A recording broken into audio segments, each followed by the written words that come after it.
want limited government, personal responsibility, and no strings attached to Washington, D.C.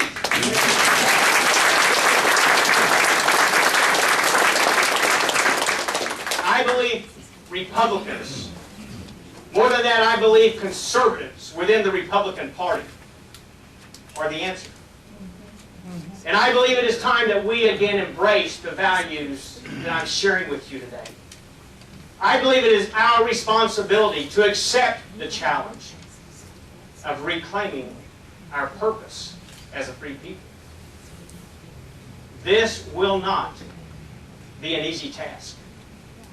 As a matter of fact, it will require a commitment from all of us, and most likely a sacrifice for most of us.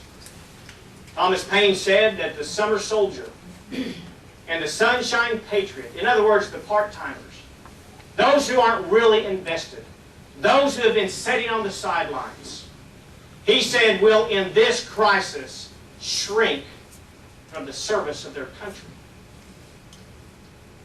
We're in a crisis in this nation today.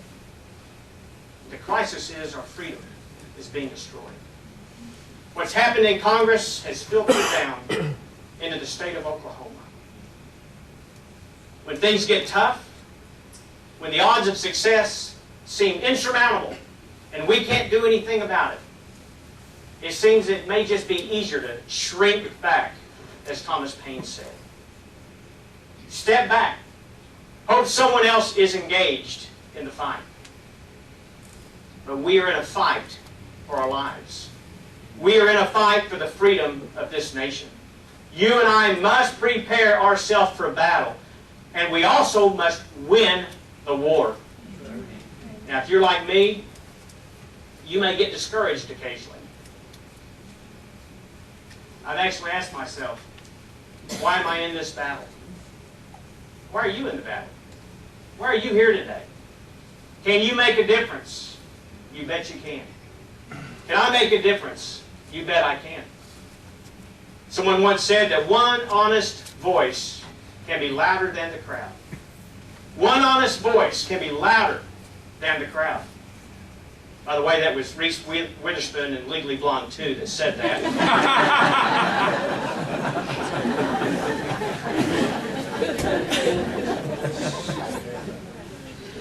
Now, I'm not sure about the messenger, but I can tell you I love the message. One honest voice. Someone willing to stand in the gap. Someone willing to stand and do the right thing simply because it's the right thing to do.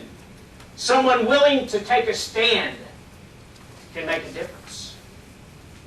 Well, I'm willing to take the stand today. I'm willing to stand in the gap between you and an oppressive federal government.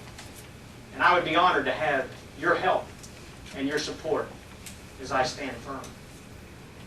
Now, I realize that some people, some politicians may take the 2nd District for granted, but I don't.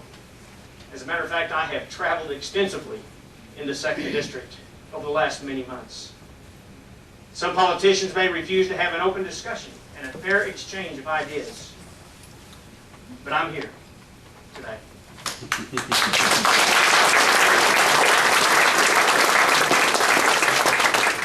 And I'm here to open my heart to you.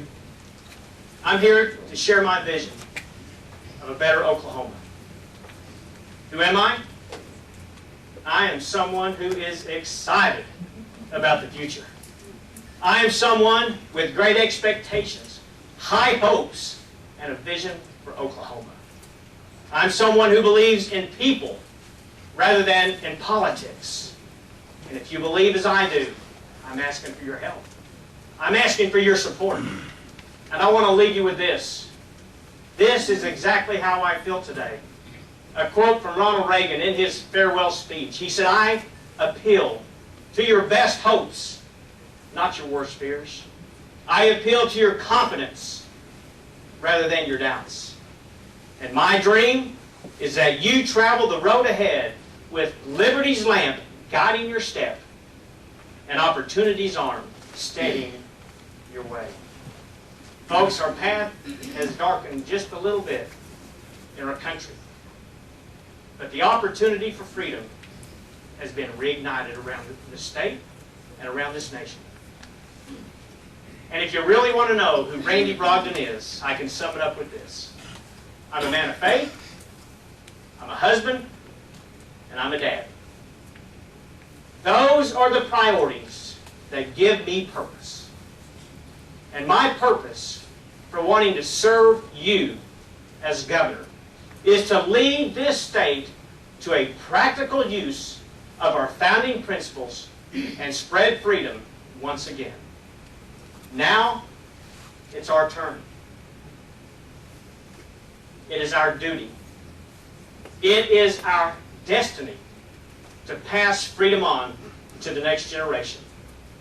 I'm asking each one of you here in the 2nd District to consider Randy Brogdon as your choice to serve you as governor in 2010. And today I ask something of you. I ask you to join with me, light your lamp of liberty, and together let's restore our American birthright of freedom. God bless each one of you.